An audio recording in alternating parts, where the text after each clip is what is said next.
Saudaraku, kantor Kementerian Agama Kota Banda Aceh bersama PT Taspen Cabang Banda Aceh menyelenggarakan sosialisasi ketaspenan kepada ASN di lingkungan Kementerian Agama Banda Aceh di Aula Kantor Sabtu 6 November 2021. Hadir dalam kesempatan tersebut Kasubag TU Aidarina Elisifa BACC MM didampingi Kasih Haji dan Umroh M. Iqbal SAG MH serta Indrajaya dari Taspen Cabang Banda Aceh. Aidarina saat membuka acara menyambut positif kegiatan tersebut dan para ASN untuk benar-benar diperhatikan apa yang menjadi hak dan kewajibannya. Karena ASN yang sudah lama masa kerjanya pasti akan pensiun.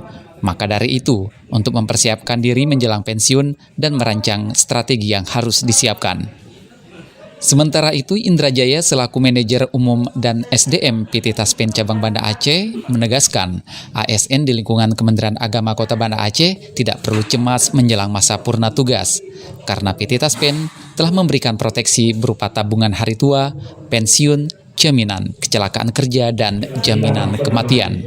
Tujuan daripada dibuatkan acara ini adalah untuk memberikan informasi kepada seluruh ASN yang ada di Kementerian Agama tentang hak dan kewajibannya yang ada di Taspen. Bahwa selama ini proteksi yang ada di Taspen oleh negara sudah diberikan dengan sangat baik.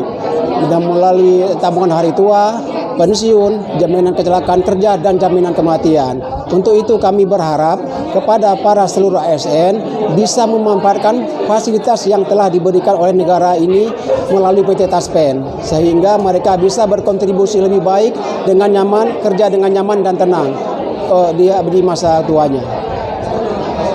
Seperti diketahui, PT Taspen merupakan BUMN yang ditugaskan oleh pemerintah Indonesia untuk mengelola program jaminan sosial bagi PNS. Saya Asalim, Tim Kemenak Banda Aceh News, melaporkan.